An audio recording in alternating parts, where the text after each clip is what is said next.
Welcome to yoga for lower back pain, specifically lower back pain caused from a lot of sitting. Think long haul drivers, someone working in an office, where the front of the hips, so the hip flexors, are really tight, causing some stiffness and soreness in the lower back.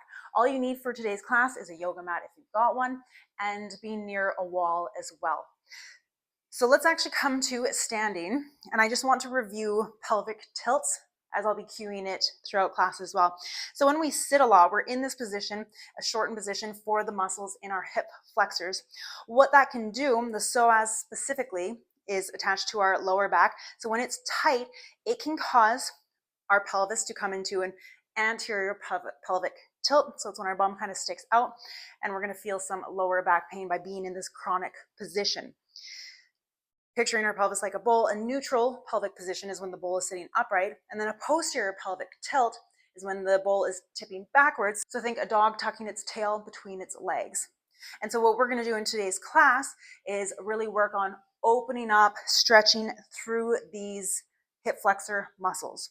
The first one we're going to do, have your feet hip distance apart, maybe wider, play around with it, see what feels comfortable for you. Bring all 10 fingers to your lower back, fingers pointing down, thumbs pointing to the outside. And now tucking your tail between your legs, just push your hips forward. You're going to squeeze through the glutes. Try to lift your chest up so that we're not collapsing through the lower back. You don't want any crunching through the lower back. We just want openness through the front of the body here. You can find a little bit of gentle movement, swaying side to side, or just stay in a stationary position. Gently come out of that one. Come to a wall if you need help with balance. Next stretch we're going to do is bringing our left heel towards our bum. See if you can grab your ankle. If you need to grab a strap or something to help, then by all means do so. But we're trying to bring our knees together to start. And then same thing here. You want to think about tucking your tail between your legs and really feeling that openness along the left side.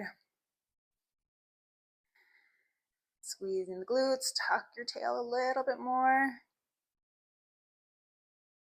And slowly release. Switch to the other side.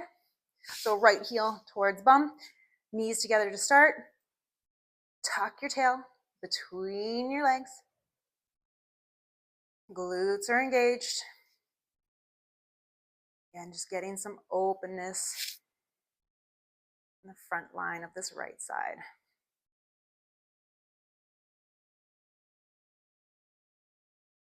Slowly release that. Let's come down onto our knees. If you've got a yoga mat, you can double up your mat just to add some cushioning to for your knees. And then tuck your back toes. We're going to come into a half camel. So I want you to reach back with your left hand to grab your left heel. If you need to sit your heels back in order to get your hand on your heel, that's fine. And then push up from there. We're going to push the hips away from us, squeeze through the glutes. Again, lift your chest up towards the ceiling. This takes any crunching out of the lower back, but really stretching through the front side of the body. Lower the hips back if you need, or just come upright to a center neutral position. Other side, right hand to right heel. Lower your hips back if you need to get that contact made, and then push the hips forward. Squeeze your glutes. Think about tucking your tail between your legs as you pull your chest up.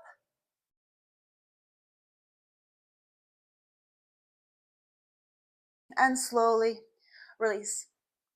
We're going to do a gentle camel pose here, so not a full expression of camel. Untuck your toes. Bring again, just like we did with standing, hands to your lower back, fingers pointing down, the thumbs pointing out. Tuck your tail between your legs. Push your hips forward. Lift your chest up towards the ceiling. Keep your chin tucked. And just pushing the hips forward. Squeeze through the glutes. And then using strength, come back up through center. Let's unfurl our mat. And we're going to bring our right leg in front of us. Coming into a low runner's lunge. One of the best stretches for the lower body, in my opinion. It's simple, but it's so good. And same thing, we're just bringing some length into the front of this left leg here. Squeeze your glutes. Try to bring yourself into more of a neutral spine.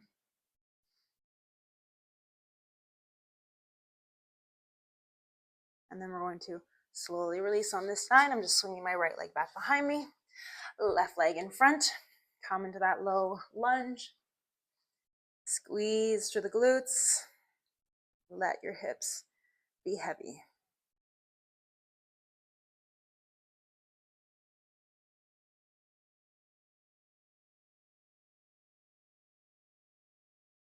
Swing that leg back behind. Now I'm tucking my toes, coming up into a plank, and just bringing my right knee in between my hands, coming into a pigeon pose. Because yet again, we're getting that lengthening through the back extended leg. Tilt your chest down a little bit so you're at a nice angle so that you can get as neutral of a spine as possible. Square up the hips, so we're getting a nice little hip stretch as well here.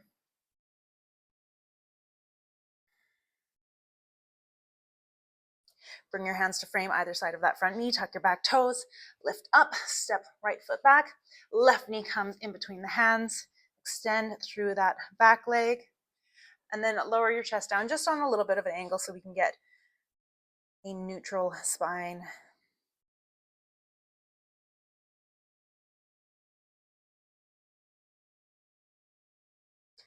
From here, roll onto the outside of your left hip and just swing your right leg in front of you.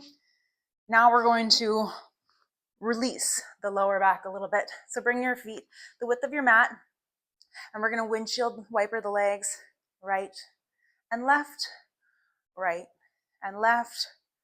You'll feel you get a little bit of a glute massage here.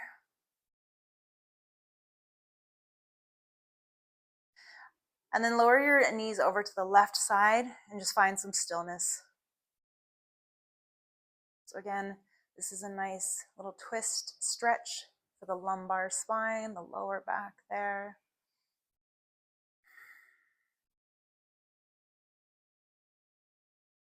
You can close out your eyes.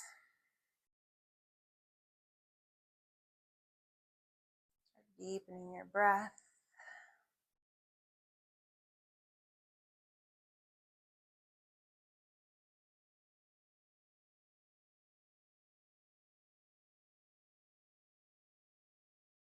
Bring your knees up through center, come to a neutral position first, and then lower your knees over to the other side. Keep the eyes closed. Slow and steady breathing.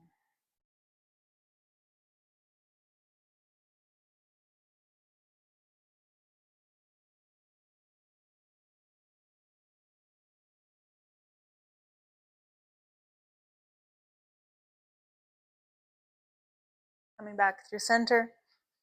I'm just coming to a comfortable seated position.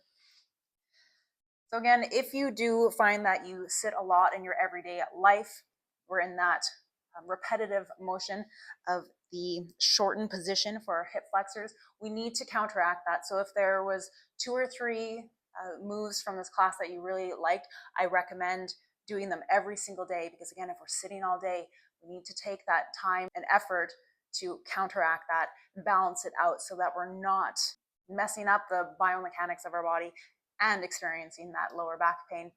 Or of course, come back to this class as often as you can.